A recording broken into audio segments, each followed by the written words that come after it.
Good. And if I look at my notebook, that's cool? That's okay. To help myself Yeah. remember a couple Yeah, things? yeah, we're looking good. Loretta will be the one that you talk to all the time, okay? Yeah. She'll be standing over to the side here. And you can sit, Loretta, if you'd like. It's up to you. Okay, we are rolling, folks. Just anytime you want to begin, and should we want us to ask you the first question, or you just want to start talking? Yeah, because we can cut and splice and throw things out if I screw it up, et cetera, right? And this is what I'll do. I really am glad I did it with Gordon. I'm gonna get this all made, and then I will make a Copy this. a private copy of it. I mean, it'll be public because no one else will know what the link is. I'll send to you the transcript of what you said so you can read it, Yeah, but you also can watch yourself. yeah, And that way you can give me, like, please don't use from minute 1.3 seconds to minute 1.50 or whatever, okay? got it. And that way you literally will have that opportunity to respond. Everything, Let me okay? ask you this. Sure. On the history thing here, which is what we're about to get into, I think. Yesterday, Bob Loop came to me, and he gave me a 20-minute, it was in that little cocktail hour thing up in the ninth floor, a 20-minute treatise on something he had presented yesterday on the history of earned value. Oh. Yesterday. So it's going to be different from what I say, and not just because of perspective, but because he went through a lot more detail than I did this morning when I gave my 5-minute Well, yours history. was way too high levels because no one gave you a chance to really talk. Right. Last time, Neil took 47 minutes of the 1 hour and 10 minutes, and everybody was somewhat irritated with him. So I was fearful he was going to do it again. He said, "You got 5 minutes?" I took 5 minutes. That's all I took this Yes, morning. you did. All right. Okay. You're standing too close to the camera for me. Why did you say that? Because it looks like he's looking into the lens. Oh, okay. Oh, All right. oh, All right. you want me to look over to the side?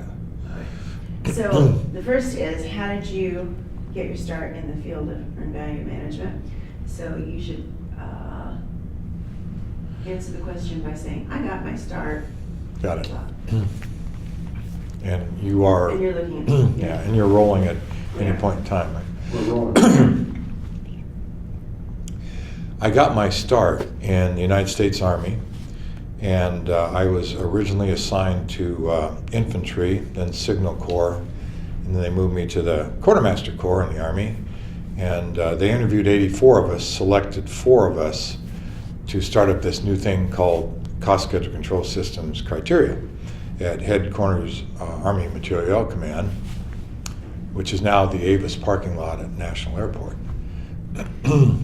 The first thing they did was send us to Air Force Institute of Technology, Wright-Patterson Air Force Base in Ohio. It was a 4-week class. They teamed us up with a number of people from Army, Navy, Air Force, because each service ran its own earned value reviews.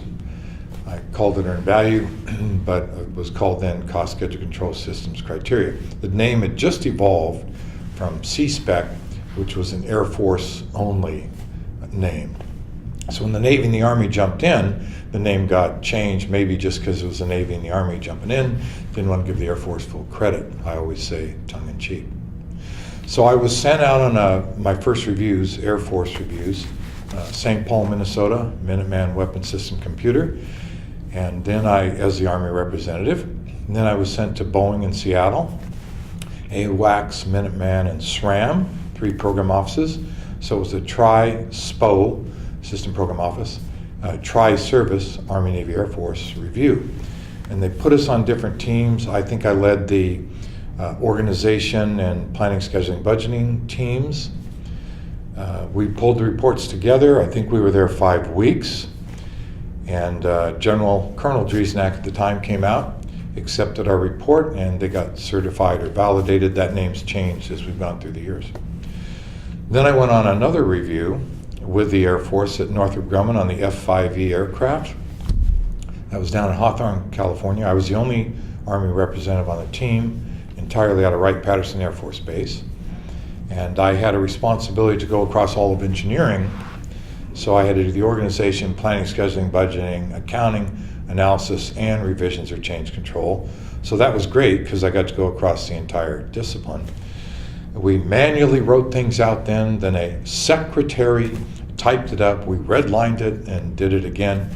The exhibits or figures were copies of copies, ugly Xerox, gray kind of things, but we covered all the content. We had to learn from bottom up, just like on the Sperry-Rand UNIVAC weapon system computer in St. Paul, Minnesota. I looked at every work package in every control account I was responsible for, every earned value technique. I added the budgets up, both time phasing and at complete. We really learned grassroots, bottoms up, and that was true of all the team because there's nothing automated like it is today. So I argue it was a great groundswell for those of us in that era to pick it up and really learn the discipline. I'm gonna do one change, everything sounds good, everything looks good, Right. I'm gonna change the level here, just ever so little. The reason I just don't quite like it as good as well as I think it did. You look at the read again right now, that's not quite right, it's about right there, okay, good. All right. Now, I'm not done about talking about how I got into it. Yes, No, you no, are. we're Oh, you're rolling and we're going You good. are, or you're not? I'm not done. Oh. Okay. Are you ready? We're good. Okay. All right. So that's where I went on my first 3 reviews were with the United States Air Force. The next review, the Army had to start its own. We had to kind of stand on our own. And that was at Boeing Vertol in Ridley Park, Pennsylvania. So that was the first one where I was the Army Review Director, leading the first review that the Army led. Again, we didn't have a central like Defense Contract Management Agency running the reviews at that point in time. Army, Navy, and Air Force did their own. Now, the Navy would be the only one that would lead theirs for the ships, Air Force for the aircraft, of course. Army would have helicopters, handled all the ammunition, but we tended to want to be consistent because some of the contractors worked with Army, Navy, Air Force. So I would tend to get a Navy representative on my team and an Air Force representative, and they would try and get kind of a reciprocal agreement, people on the other team. At the end of the reviews, we'd send our reports to the other 2 services, and we would be tough on each other, which worked out okay, because we wound up with something you could defend, substantiate, and justify up the chain of command. Okay. So I talked about how I learned from the Air Force, and then how I led my first review. And I've got one more review I can talk about before I got out of the service. Please Does he do. need to? Okay. Should he? Yeah, absolutely. Okay, all right. Okay. The next review was in Van Nuys, California, the ANTSQ 73 program. Lytton DSD, Data Systems Division, was the contractor. Again, these are all cost-plus reviews, cost-plus contracts that we were reviewing, and of significant size, or we wouldn't be there. I had representatives primarily from Huntsville, Alabama, also from the Electronics Command. I always had an auditor, Defense Contract Audit Agency person on there, and a local surveillance person, used to be called DCAS. End result of that is it was clear that we knew what we were doing. It was clear that we expected certain quality in variance analysis reporting and so on. So the first review that we did used to be called an implementation review, right after contract award, to see if they knew what they were talking about when they did the proposal. We made it very clear what our expectations were. Then when we came in to do what was called a readiness review or readiness assessment, depending on the time, we were very tough on them. Some would argue we overkilled. I argue it was a smart thing to do because we let them know that we knew what we were doing and what we expected in terms of quality. End result was then when we got to the final review, the final exam, validation or demonstration review, used to be called demonstration review, it was like a ceremony. Everything was perfect. All their people were well trained, all the data racked and stacked. It made everything a lot easier on both sides. So that was the end of my reviews in the service. And I make the analogy, it's like an IRS agent becoming a tax consultant. So I went outside and started consulting right away. Excellent. Okay. Yeah, right. All right, Now, so- this morning I talked about the fact that Vietnam was raging. We just had to get material out to the field. Technical was number one. Schedule was number two. Cost be damned. Just get it out there because we need it. And that, of course, changed. But that was the time frame that really got us kicked off with cost schedule control systems, which is why it became more important that we jump on the cost side of this topic, because we hadn't before. In fact, even scheduling was not emphasized all that much. So I talked about that this morning on that panel as a stage setter, even though I summarized each decade in 1 minute for my 5 minutes in the 5 decades. But a couple of points we made is it took the right environment. So I was very lucky to have the opportunity to go and have lunch with Whitey Driesnack. I think he was a major when I first met him, over at Air Force Systems Command. So I take the bus from the Avis parking lot at National Airport over to the Pentagon, then out to AFSC. It basically became an all-day deal because you'd have to leave by 9:30 to get there in time for lunch. We'd have a 2-hour lunch just to throw out a time frame there in the cafeteria, and I just got to pick his brain the whole time. And he wanted me to learn, and he wanted to share the wisdom. He just the perfect kind of person to share thoughts. I couldn't have been any luckier. So that's why I say, if anybody asks me, maybe I'm one of the older guys in the game now, but I'm really truly in the second wave. The other person that was instrumental that worked for Whitey was Hugh Langford. And I say that because he made special efforts to get me on these reviews, some of which I already talked about, the 3. In fact, we're still friends today. He still is very active practicing in the discipline. And that gave me the opportunity to learn the application of the theories coming out from Whitey, Driesnack, and a couple others in real projects. The next person was, of course, my immediate boss, Larry Stone. He wanted people to learn so badly that he would make sure that we 4 lieutenants that got selected got to go out on reviews. And he made up these little white pocket guides that had all the lingo, abbreviations, and acronyms, quick definitions of what a work breakdown structure is and what it isn't, and variance analysis report, what it should and should not contain. So it was the perfect environment for somebody to learn. My roommate and others decided that they didn't enjoy it so much, so they went off into another career, or 2 or 3. I think I was the only one that remained. Right at the end of our career in the military, we were asked to go visit the Acquisition Secretary of the Army, J. Ronald Fox, a PhD from Harvard. I think he taught in the business school there, but it might have been the engineering school. And he asked us for a debrief, and what's ironic is the same kind of things we talk about today in terms of issues, we talked about at that point in time. So we shared with him what we learned, and I understand that he took that on to the next wave of people after us. But we were all forced out because they were cutting back budgets at the time. They didn't need us, so all 4 lieutenants were pushed out of the service. Then it went down to the next level of command, so it tended to be dominated by civil servants at the Aviation Systems Command in St. Louis at the time, up in New Jersey, the Electronics Command, Missile Command in Huntsville. I'm not going to go through the whole list, but the point is those people then, it kind of went decentralized. And then Larry Stone came in there, and he would still oversee. He pulled in a couple people after us, like Wayne Abba and Steve Bauer, a couple of others that are still around. Wayne, of course, is still in the game. Steve Bauer does other things, but that was kind of the way things evolved on the military side of it. On the other side, starting consulting, we went out to companies. It was a wonderful shopping list coming out of the Army, Navy, Air Force. They had a schedule of reviews, which was under Freedom of Information, accessible to anybody and everybody. So it was kind of a shopping list. These people just won these contracts. Here's how big they are.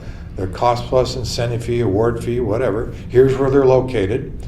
So we then targeted those people as people we could help by training, and then help them with their definition of the work, with the work breakdown structure and dictionary, the scheduling of that work, the integration of the costs with the schedules, and then doing mock reviews to make sure they were ready for the real review. So that kind of launched us. There were close to 100 certifications or validations in each decade, 70s, 80s, 90s. Some people started to lose their validations soon thereafter. We could talk about that forever. But it was a wonderful career to get started in, and that's how it got started. Okay. Great. Thank you for doing that. Okay, so I think you sort of covered what was the environment of the early days. Yeah. Say? Yeah. And what about changing over the years? I think you talked about it going. Okay, that's another good topic. Oh, okay. Yeah. I didn't know if you thought that was part of it. You You can put the chair down in front of you there. You know, the whole time. yeah, you should. You're working too hard here. I can look if you're seated there. You set your computer right on, and be looking at him, and be looking down, and good to go, okay? All right. So we just kind of established how I did the how I learned, and then went off to consult. I can address a little bit about the environment, which I think. How did you ask the question? Give it to Well, me. I think you already did. What was the environment of the early days of EVM? Okay. Don't you think you could Yeah. answer that? The Yeah. next one is, how has EVM, IBM changed over the years? Okay. I think I have a natural follow-on from what we just did. Okay. Okay, so in the consulting arena, I learned a great deal about the fact that there are many ways to approach satisfying the guidelines, or as it was called in the criteria.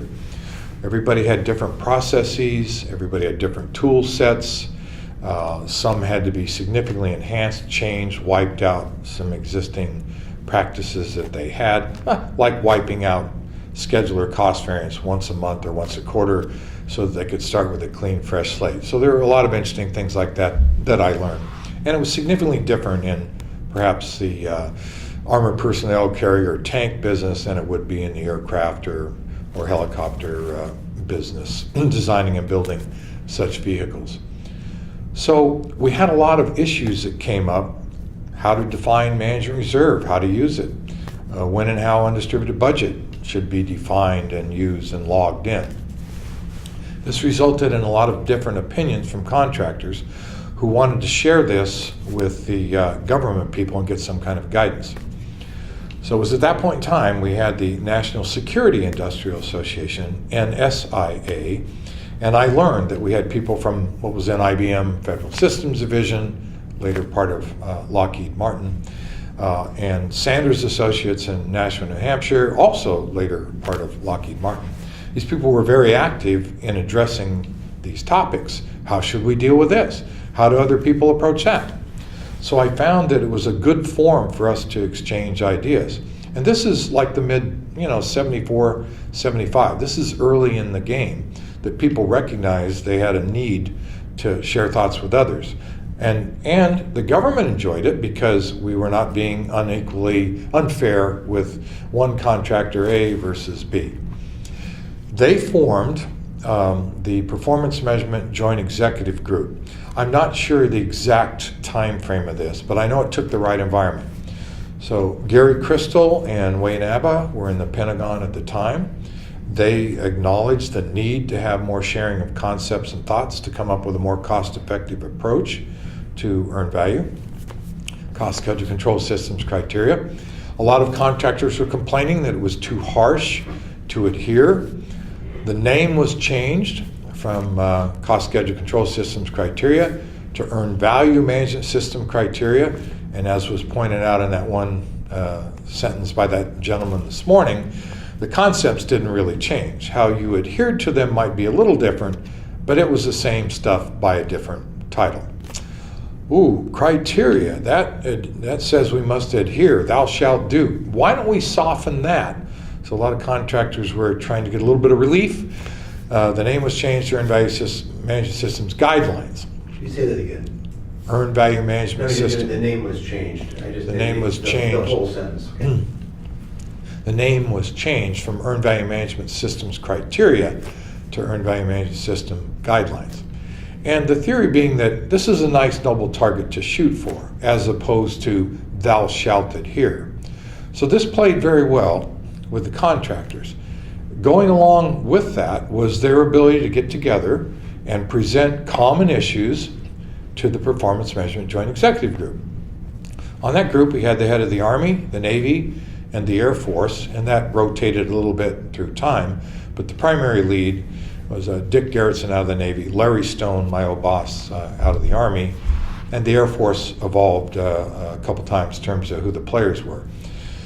But it was a wonderful interchange of thoughts and ideas. Defense Contract Audit Agency also played in that arena. We documented the results of that, what was called interpretive guidance, and we'd cite the guideline, we'd write a paragraph or a page or a couple pages on each issue, and it was then shared with everybody in industry. So it was a great leveling influence. Then we decided that system descriptions were incredibly different, and why should they be that different other than your own unique policies, practices, tools? So why don't we try and get those closer? Because some were too prescriptive and others were not prescriptive enough. And they varied, not that size matters, from 50 pages to 300 pages. Some were a lot more prescriptive than they needed to be, and some were less than they needed to be. They'll tend to have subordinate procedures, desktop instructions, and so on to support it. So we started what was in the rage process action team, and the process action team that I headed was for system descriptions. So we would have sitting in the room around the table, General Dynamics, Boeing, Raytheon, sharing each other's system descriptions.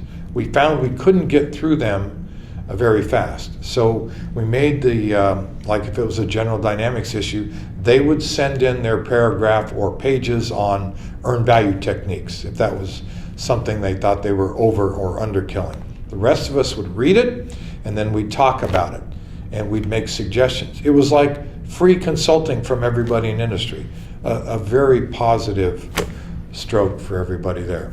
As a result of that, we did a few other things, like decide that we should present something that would be a little bit more palatable, watered down, that people could relate to in terms of cost schedule management.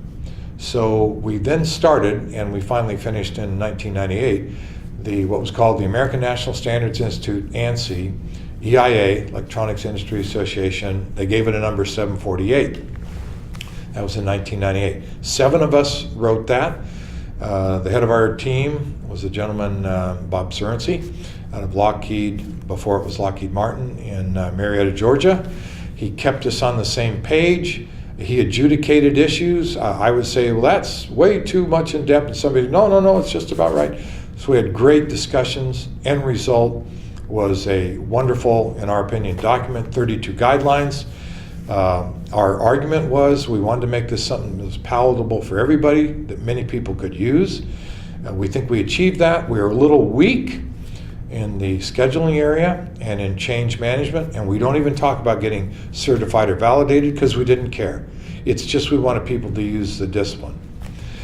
What you have to do is reaffirm that every so many years, and I understand we were behind schedule at doing this, so we went to 748B, Bravo, by 2007, July, and we bolstered up a little bit the discussions in scheduling and change management. We still left out getting validated or certified. We figured that was the responsibility of each procuring agency, that they could deal with that if they chose to.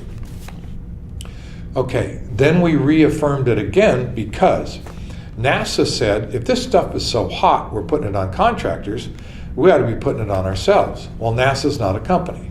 They are an organization. So we basically changed from 748B to C, company to organization. Other than that, I would argue it's not technically significantly different from what it was before. A couple of definitions got enhanced, and that was about it. Now they're in the process of doing 748D, so I'm going down a parallel path in terms of time. So here we are in 2017. We're supposed to make it by the spring or summer of 2018 for the 748D. We were thinking about making significant changes, but this is not the proper time to do that. So I suggest 748B, C, and D are going to be very, very similar in terms of technical content. Okay, now I'm going to take a big deep breath. You're doing great. Yeah. This is awesome stuff, my friend. Good. Let's see, I talked the PIMJAG and the PATS. I want to do that. I feel like the next one here is please describe the evolution of government and industry roles in EVM over the past 50 years. I mean, you sort of... I sort of talked about that. by saying, I could they're talk... doing it, we should be doing it too. Yeah, I could talk a little bit about, you know, the what was called the CSC, Cost Schedule Control System Criteria, Joint Implementation Guide, JIG, evolved. It was kind of done in the Olympic years, ironically, 72, 76, et cetera. And it evolved, became more clear, more usable. So I could go down the guidance row, and we changed from a cost performance report to a contract performance report to an integrated program management report. So, you know, what do you think? The only thing I wish that someone would cover, and everything you're saying is great, could you also though talk about the tri-services, like what they were, what they weren't? Just 'cause, if you weren't part of that time, you just don't know other than hearing the term. The Army, Navy, Air Force. And like what happened to that got then supplanted by an umbrella type thing. Okay. That'd be very helpful. So I was mentioning Army, Navy, Air Force did their own. The Navy tended to do ships. We in the Army do ammo and that kind of thing. Yeah. And the aircraft, Mhm. right? So I could, I mean, you could splice it back in. I could talk a little bit about how we evolved from the single service to tri-service. If you could, Gary, no one's ever covered that before, and I think it'd be really Okay. useful. Okay, so with respect to the evolution from Army, Navy, and Air Force doing their own certifications, or we call them demonstrations leading to a validation at that point in time, some of the projects were very clear. It was an Army contract. They were making ammunition, even though the ammunition might be used by the Air Force. And some, like shipbuilding, of course, the Navy would head those up. So while I said we would share people if we could, if they were available, we still sent the reports. I had mentioned that before. There was still a feeling that there was a need to take the individual service certifications, even though we shared the reports, and have a team that was truly all together, and called it the Army, Navy, Air Force Service Reviews. So I was on the first couple of those service reviews. I would argue that even the Boeing one with the AWACS, Minuteman, and SRAM. I'm so sorry. Oh, Everything was good up to just that moment. All myself. Okay, I'm sorry. So I think I was starting I to would talk argue, about the Army, Navy, and Air Force, the tri-service. this- So even, I would argue, I was starting there, right? I would argue that Boeing, Minuteman, AWACS, and SRAM, 3 projects, tri-SPO, tri-service, was the real true first tri-service, led by the Air Force, General Driesnack, Colonel Driesnack at the time. That was really important because it was at Boeing in Seattle. They were one of the big 3 or 5, whatever, contractors at the time. They needed a couple of good runs on the board to have people say, this saved me time and money. They did the first one in '69 at General Electric, and so there's a little competition here between the companies, and also the insistence that we be more consistent across the services. So we evolved from a single service to a tri-service. Now, underneath that, you had a breakout. One, research and development contracts. So you actually used to get a certification, or validation as I still like to call it, for research and development separate from a production validation. And the reason is very simple. In research and development, you have incredibly different systems. Things are moving a lot faster. The configuration is not firm of material and equipment yet, because design is occurring on the fly. Whereas in production, tended to be a little bit more stable in terms of the configuration. Things like material price and usage variance made a lot more sense to be very detailed in calculating and using to analyze how I'm doing in a cost schedule sense in a production environment than it did in research and development where things were evolving. Okay, so I think I made a good point there about breaking. That was awesome, thank you. And you got the tri-service part down. Yes, thank you. Okay, now, What, are you gonna be able to make some kind of transition in here for me? Because I'm still understanding, like, whatever caused there to be something like DCMA to come into. oh, yeah, I haven't gone there yet, you're right. Okay. It was at first DCMC command. Yeah, Yeah. why did they go from tri-service to that? That's what I'm looking for here. Thank you. Okay. Whatever. I'll just give an opinion, basically. Okay. I'm just looking at a couple of points. You notice nobody knew about Quentin Fleming until this morning. Yeah, I know. Oh, and I left one thing out on the David Packard thing. Okay, so we did we evolved, I think we did okay going to tri-service. Yeah, that was wonderful, thank you. Makes sense to me. Okay, so tri-service, that was a wonderful approach in that it got us a little closer together. We were a little bit more standard in terms of how we planned and conducted reviews and documented the results. But the people still belonged to the Army, Navy, Air Force, Defense Contract Audit Agency, or whatever. When I say belonged, that's who paid their bills, that's who they were aligned to, and they had a functional boss they had to report up to. So they then set up, and I'm not sure the exact timing of this, and I'm not sure the exact name of this, but as I recall, before the Defense Contract Management Agency, there was a Defense Contract Management Command. So this was a group that, of course, was made up from people from Army, Navy, Air Force, and other entities. They tended to have some contracts people in there as well. But that got people even a little bit closer together and more consistent. And they had a hierarchy of review directors, team chiefs, and so on. And they divided up the jobs, sometimes by area of the country, sometimes by product line, like ships or aircraft, helicopter, fixed wing, or whatever. So that got them a little bit closer together, ensured more likely opportunity to have consistency in the way things are being reviewed and documented. Now, let me tell you what I'm not sure of. And I've got one more question for you, but go ahead. I'm not sure of between tri-service and DCMC. I'm not sure. I think I'm right, but I'm not going to put money on it. You'll get a chance to review it, and if we have to Yeah. fix something. Now, let me ask you, to fit this in where you can, where did it go from being regulated by someone who owned all of the rules as a comptroller to being changed over to becoming a function of program management? Where did that fit? From the comptroller to program management. Sometimes there was a point where. Yeah. You understand what Yeah, I I'm saying? understand your question. What I'm thinking about is, I'm not sure about a real good answer on this one. Because some would still argue that the comptrollers are God because they got the funds management. And there's a business service thing and all that kind of stuff. And it's not even a business system. Remember that guy yesterday said it was not even a business system, and a lot of people argued with him. Yeah. Okay, anyway, just a thought. I somehow I need to get that clarity somewhere. So ask me again. I have, based on. Good authority. Things that have been said to me primarily by Eleanor Haupt. There was, in the earlier days, whatever that means. Yeah. That the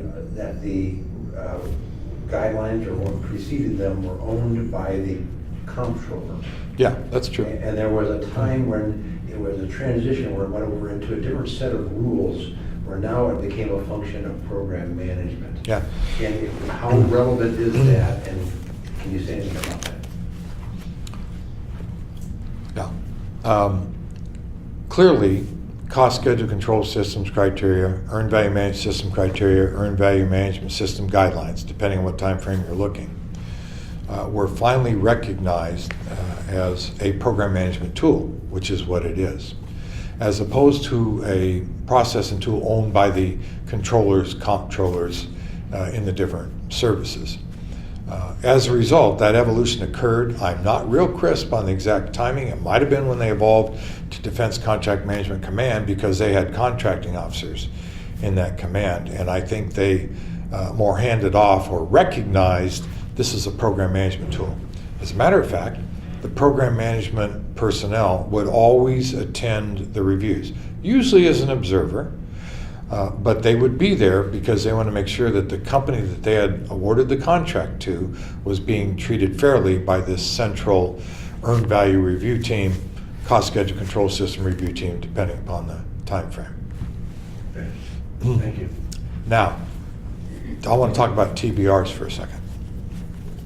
Technical baseline reviews. Please, because Okay. that's the other piece of the other strand that I was going to ask you to get into. Yeah. This is perfect. So the evolution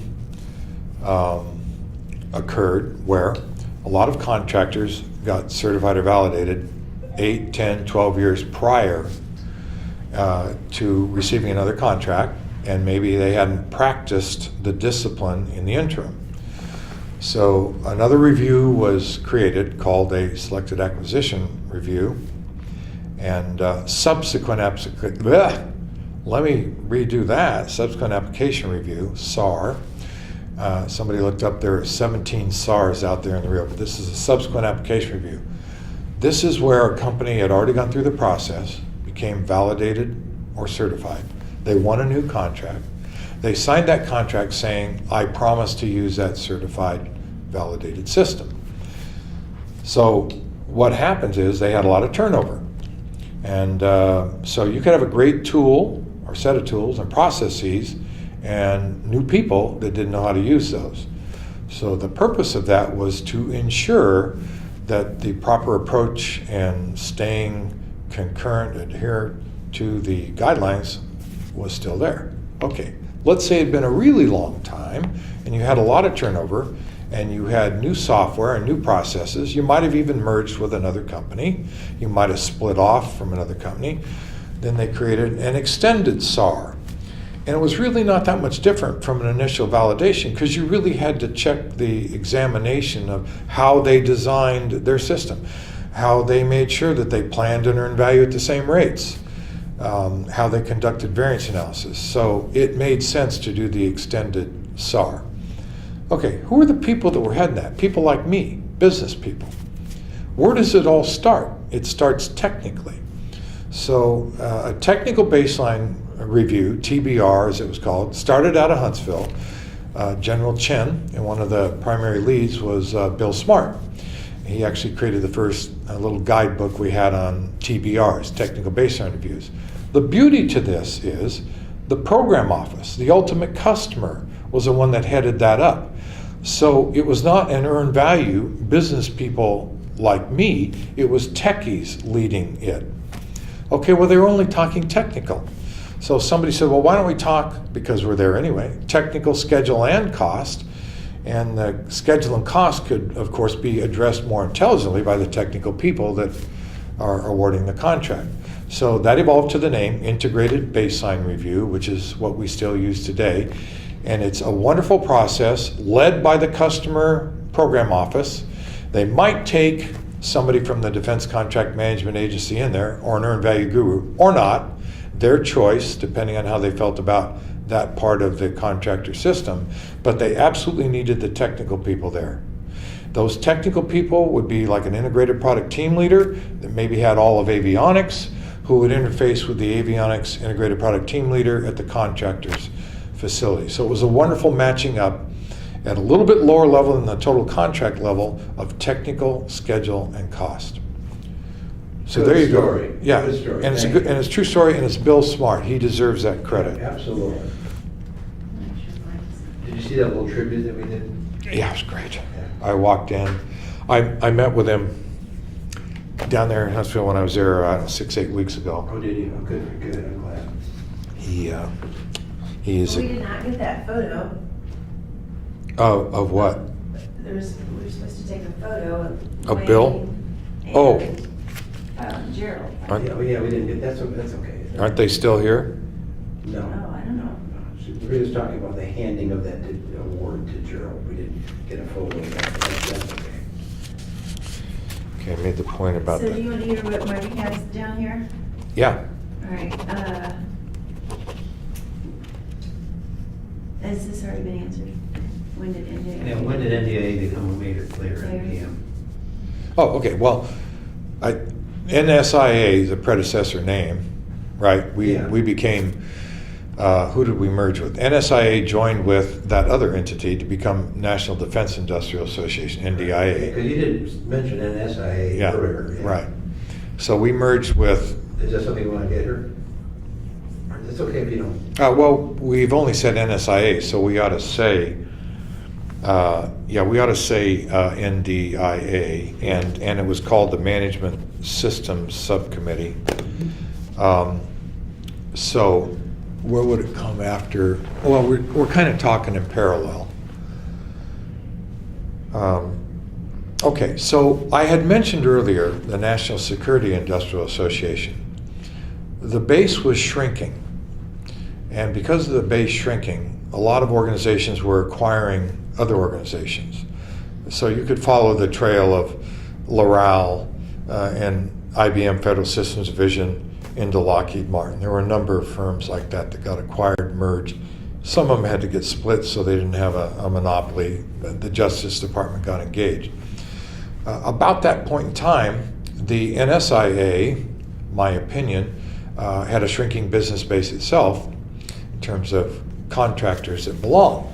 So they merged with another entity. I know the word defense was in it. I'm sorry, I can't remember the name, but we changed the name to National Defense Industrial Association, NDIA. We had a management systems subcommittee, MSS. We were the ones that dealt with the PIMJAG and all the issues and issued interpretation. You tended to have representatives from the big guys, the Boeing, the Lockheed Martin, the Raytheon, and it tended to be their focal points for earned value. At certain sister divisions, you might bring in more than one or two people to these meetings. But it grew. I was, I think, the fourth chair of that, after a guy from IBM and another one from Sanders Associates. And so at that point in time, we were really active. I had a very close relationship with Larry Stone, who was the PIMJAG lead and the Army focal point. We forced a lot of good meetings, interchange of thoughts and ideas. We eventually changed our name, Management Systems Subcommittee, and of course now we're known as the Integrated Product Management Division of the National Defense Industrial Association. That IPMD handle got put on us, 2014 or so. It was better than the Management Systems Subcommittee because now we were a full division. We had, in theory, a little bit more clout. But that's how we evolved on that side. We were also getting acknowledged and credit for things we were doing. So after the Process Action Team on System Descriptions and the creation of the ANSI, which I know we don't say anymore, it's just EIA 748, the David Packard Award was given to, 10, 15 of us, those that were pretty active at that point in time. And that was pretty important. And that was a significant acknowledgement by government to those of us in industry that we were really trying to help with the process and a more streamlined approach. That made a lot of sense, and it was good recognition. In parallel, another entity was created. It was initially called Performance Measurement Association, PMA, started by Fred Marchiona out of PerkinElmer in Danbury, Connecticut. And he said, Gary, he came to a couple meetings when I was the chair. This is great. You got all the focal points from all the big guy firms, but how about those of us that are in small firms and others of us, big and small, we don't get to hear what's going on. We have to sit there and take the scraps underneath the table. Why don't you, in fact, start another association? I think there's a place for it where we get to come in and get to talk about things that we don't know about, new issues. So it was a great concept. I really got into it. I ran for and was elected the first president of that. And the reason I was really excited about it was because we had people these are the people that work every day, scheduling, cost estimating, writing variance analysis reports, whatever. And we moved it around. So we had our annual meetings in Cincinnati, Newport Beach, San Diego, New Orleans, Boston. We moved around. Why did we do that? Because we then got all the people that couldn't afford to go to the big national meetings for National Defense Industrial Association to participate. So we learned a lot more. We were a lot more productive. We shared a lot of that product with the NSIA or NDIA, whatever time you're talking about. So that, of course, has now evolved to the College of Performance Management. It went through a cycle where it joined up with Project Management Institute and then pulled back out about 5 years later because we needed more autonomy. Wanted to have a capability of naming our own awards, for example, like the Driesnack Award. So not only was there the Packard Award, but there was one named after Whitey Driesnack about the time that he passed on. And I think there are 12 or 14 awardees at this point in time. And everyone did a great deal to contribute to the industry and help foster a relationship where we all shared better concepts and thoughts. Okay, I think. That's great. I'm going to take you somewhere else. Okay. If it's okay. Yeah, I'm listening. Can you talk about how compliance became such a big issue? We asked about your batteries. Everything's good on the battery. Okay. Do you understand where I'm getting at? That's not trying to make things good or bad. I'm just saying, how did compliance become such a big issue? And like, where is that all going? Compliance, okay. I'm trying to talk about, Yeah. So I did talk about the criteria. I'm talking about surveillance and all that. I don't want to make anybody into bad guys in this thing. It's just, Right. we went through a whole evolution where it got bigger than anything else for a while, and then now it's gotten a little bit worse. Maybe finding its right place, I don't The know. pendulum theory. Yeah. Does that make sense to you? Yeah, let me think about. I mean, we don't have, there was a time when there was a pretty bad relationship thing going on, but we don't need to get into that. But I'm just saying we can get into, from your viewpoint, like what has happened. Yeah, okay. All right. So in terms of the evolution of the relationship between the customer and contractor community, I've been presenting a lot of interplay where we're sharing thoughts and ideas and how that's improved the cost effectiveness of the design and implementation of systems. It doesn't come without challenges. We find the good news here is it's very flexible in terms of how you interpret some of the guidelines, and the bad news is it's very flexible. So you will, of course, have, based on precedents, strong feelings and opinions about what is and is not acceptable would evolve over time. You have fairly strong-willed people on both sides, so once in a while we hit some impasses. So I don't mean to imply that everything was hearts and flowers. There were some points in time where some of the leaders in industry were less than excited about the visibility they were providing. They did not like that people could see how they were performing, technical schedule and cost-wise. They felt it was too open. They felt they were living in a fishbowl. And because we're all out for survival, many would try and do some interesting things. So they might, there's some jargon we use, front-loading. I'm going to build you a $500,000 home, and the first $400,000 is the foundation. So they might play a front-loading game. Not that bizarre. Don't please take that out of context. Scheduling, especially if there were incentives provided on scheduled performance, they would schedule to the late start and the late finish date, so it was easier to achieve a bonus. The customer community tended to put incentives on scheduled performance indices and cost performance indices, which might have, impacted that behavior. As a result, we had quite a few years, months, and personalities that have come and go in this game that didn't make it a fun experience for many involved on either side. There was always a feeling that there should be compliance, that one should develop and implement a system that adhered to the principles of earned value. In fact, principles that have not really changed that much since that book you can see out of Syracuse University in 1953 that Whitey Driesnack had in a class.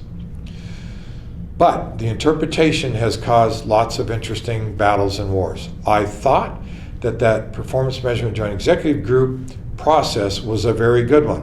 Why did it disband? Because we had a couple of players that came on there, personalities can really drive this, that really kind of ruined it for the rest of us.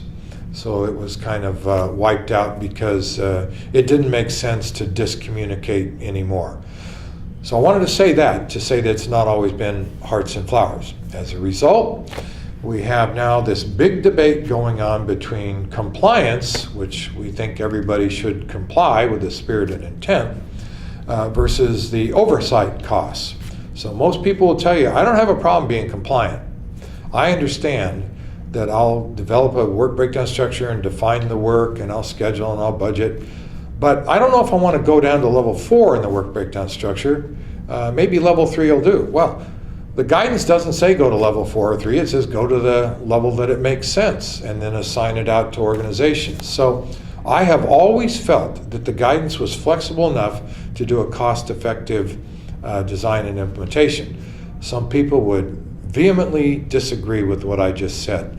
But that's okay. It takes all kinds and we need to have different opinions to come up with the best solution. So end result is, I think people will agree with the compliance to whatever level. They will argue with the amount of oversight. In fairness, the customer community, because General Accounting Office has to oversee a lot of the customers that we all have, they get to see a lot more than we do. And we hear stories. My consulting organization does a lot of mock reviews before the real reviews by customers. And I can swear to you that there are a lot of organizations that they design and build a car, but they don't drive it well. They need the oversight.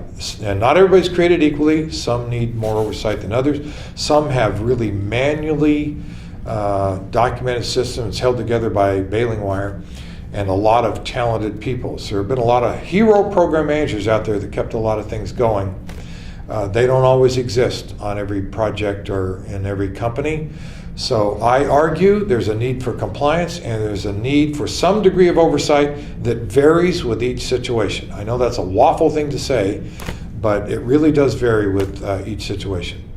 Very good. That's the primary thrust of what you heard those people complaining about today. Now, you heard my sample today? Negative budgets out in the future, negative estimates to complete. Hey, that's just cowardly. That's, what do you call it, fraud? I don't know. I'm not a definitioner. How about if I borrow the restroom? What about, You're at, just so you know, we've been holding you in here for a long time. You're at 53 minutes. One thing I'm looking through these civilian things. agencies, biggest hurdles. Yeah. He's talked about people. Where's EVM going in the future? Well, one thing I'd like you to talk about, if you could just give us a minute, is just what did the A35 disaster do? Okay. We can go to the bathroom first. Yeah. F-35 or A-12? I mean A12. I mean, That's a good discussion. yeah, because I don't know who else I'd want to hear talk about it than you. Not Karen Ritchie. Okay, close one, this one. Yeah. And then where? Just let me turn this on. Do you have enough?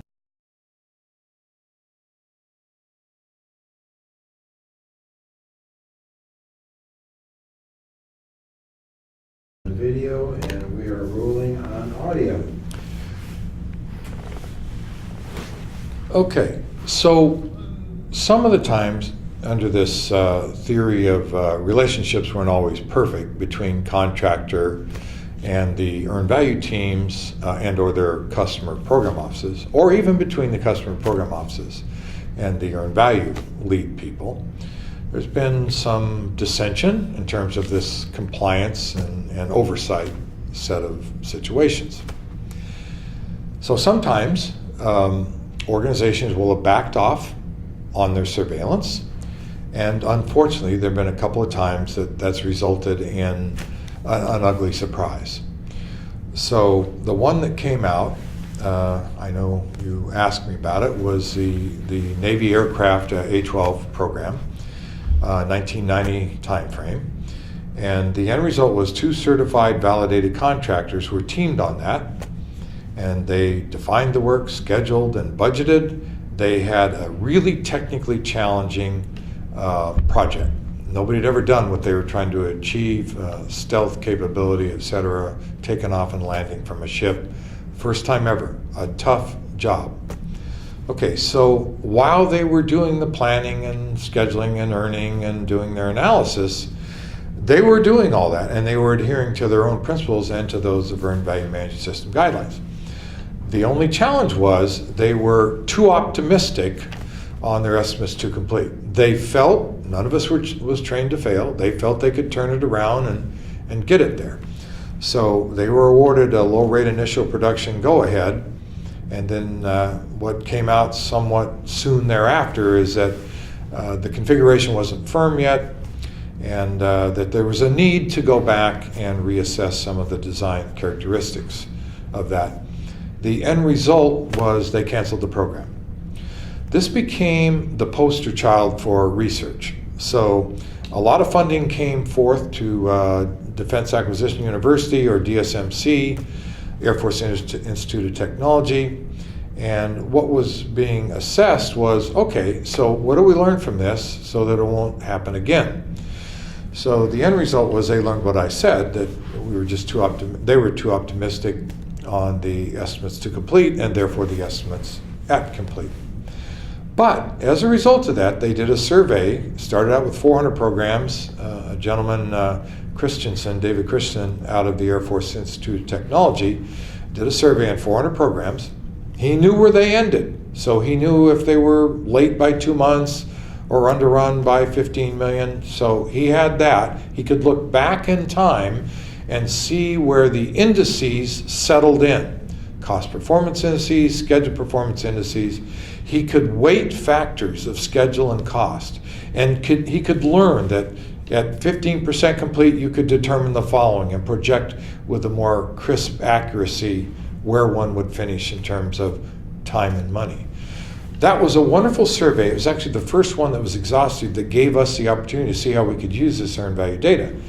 In fact, even today, I was presenting using or citing those indices. I think he did do another survey, and he talked about at the 20th, 50th, and 70th percentile complete, how we were getting better on R&D jobs at projecting where we're going to finish. And I think he said maybe the Army and Navy were doing better on production jobs, but the Air Force is doing worse. I know I'm screwing this up, but the point is, he looked at different points in time in terms of degrees of completion, and we learned even more. That was like 2002 or so.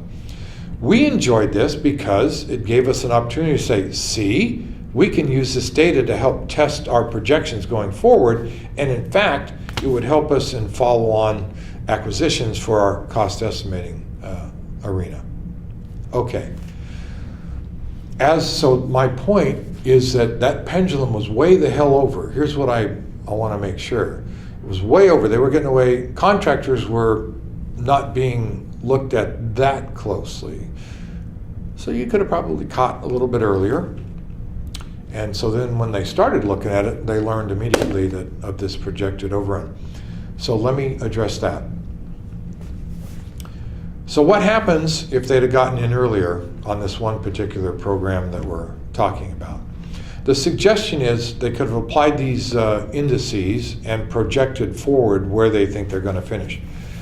Gary Crystal, in an afternoon, took the data from that program and he just kind of manually calculated out some indices, and he projected forward where he thought this project would end. And he argued, and he learned this in about 4 hours, that there'd be like a slip of a year and $1 billion, a lot of money in 1991, had we looked at the data coming out of the systems. So he faulted not the contractors or the government customer, it was the U.S. Navy, but the whole process, that people weren't sitting down together looking at what the information was. And had they done that, and had they not had shades of gray they would have thought more intelligently and come up with a better range of a best case, worst case, most likely. So that's what evolved. Prior to that, we only had one estimate of complete coming out of contractors.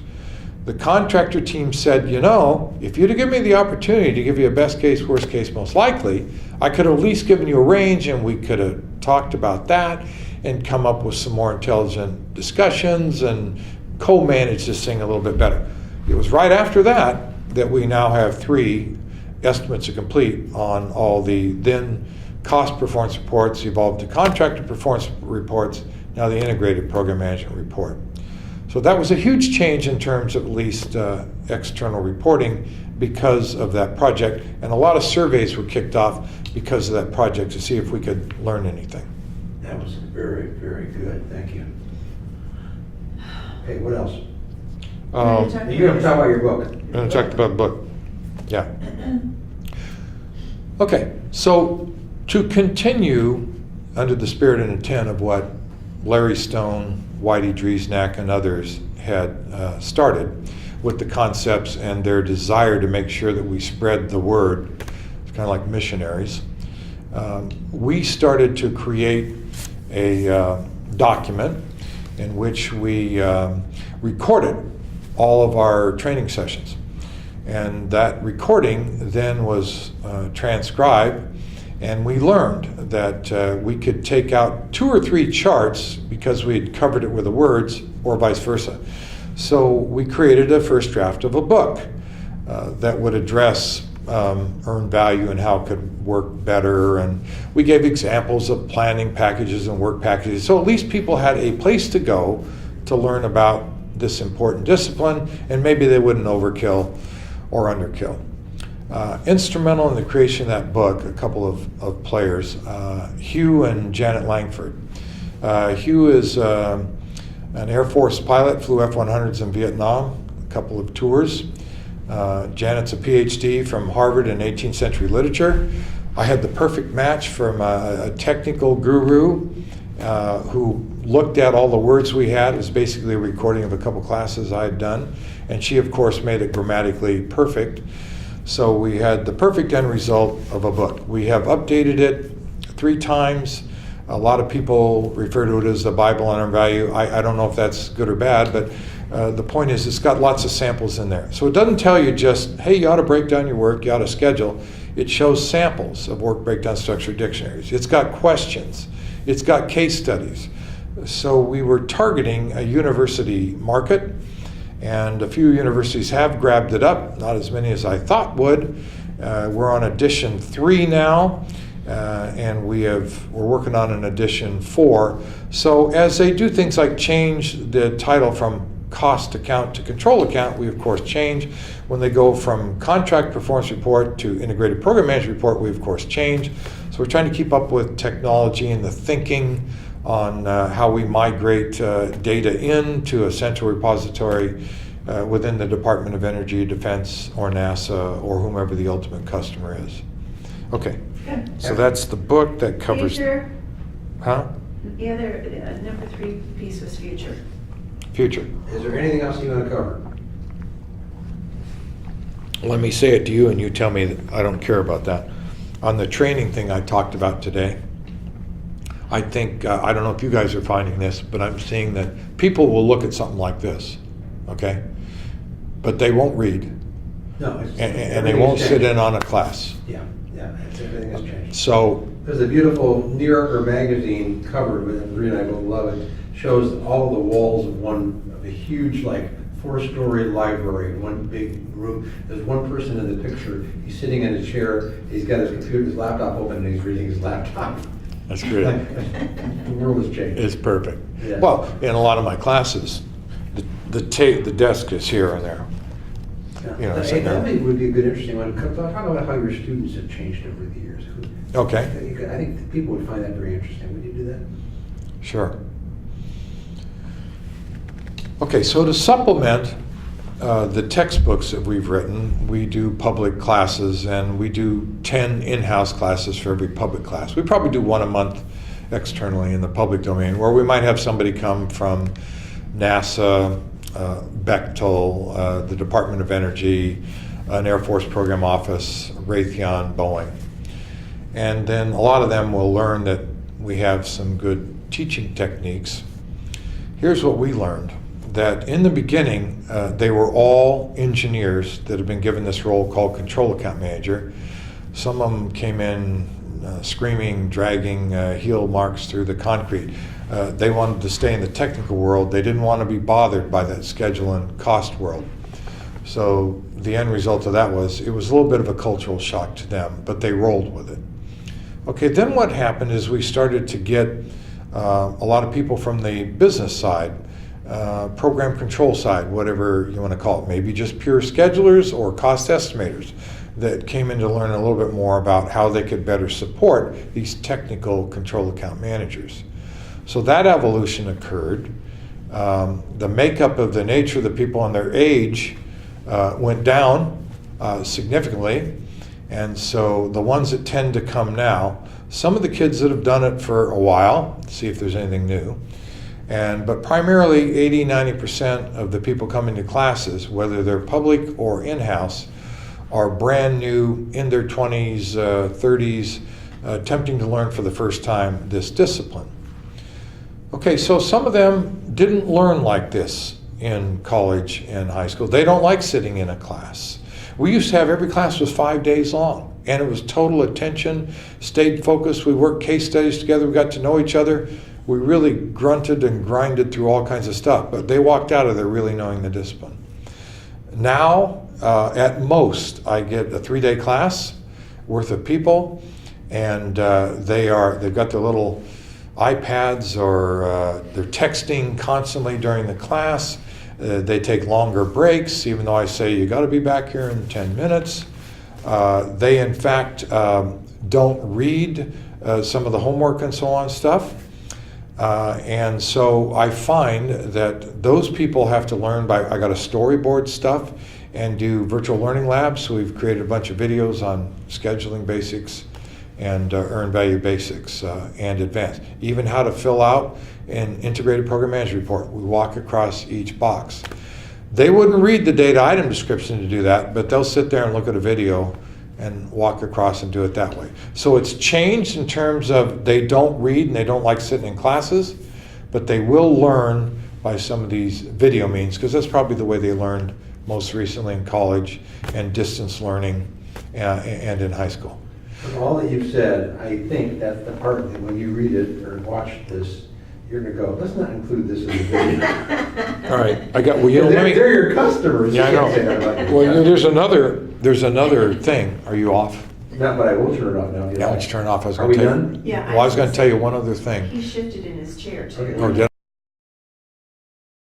And when you're not on right now, right? Okay, I'll turn it off.